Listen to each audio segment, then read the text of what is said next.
Thinking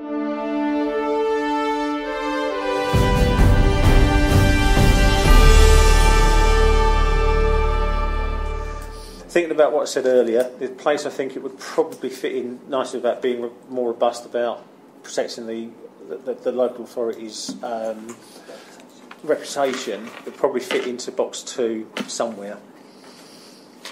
Whilst it goes on about strong links, light touch, peer reviews, etc. And it is about relationships established over 2 years with key partners and stakeholders. Obviously, some of the biggest stakeholders, or the biggest group of stakeholders, are the residents.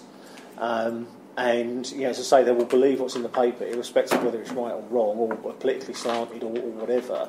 But equally, if the council doesn't come out and say, and this is the right thing, then and I will use today's Gazette. So this is what you're suggesting that council should do. They should engage a little bit more with the engage in the media, but not just engage with the media, but to be robust in the way they do when they need to. Yeah. Because I think the level of press releases that come in, certainly from certain local newspapers, is excessive, and they but they're pretty much just day after day with 5 or 6 at a time, which is not usual for any of the places I've worked in that kind of area. But it's about when they are challenged, not just there, but challenged online as well, to make clear where it can be. And we'll use the Traveller as an example. This isn't a Thurrock issue. This is what we are doing to help, but this is something else. Somebody else's problem. But not putting it in so blunt mob terms, but to say, this is what we're doing, this is how we're trying to help, this is how we're trying to, help another organisation resolve the issue, but we are not responsible. And if we look at the incursion before that, which is actually on private property, it was our council officers that actually helped resolve that with the landowner, so the landowner knew what to do.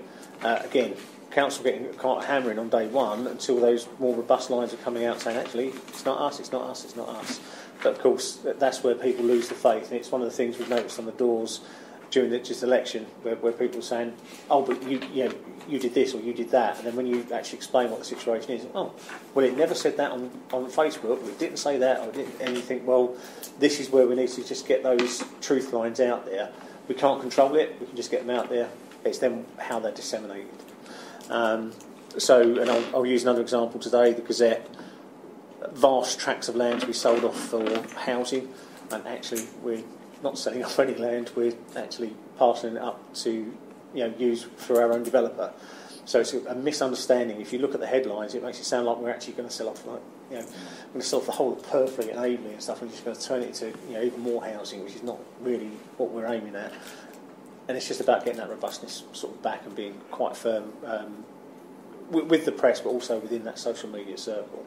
But beyond that, I think everything else I won't say it's a follow-on from, it's a natural progression plus the stuff that should naturally be in here. Are there any specifics?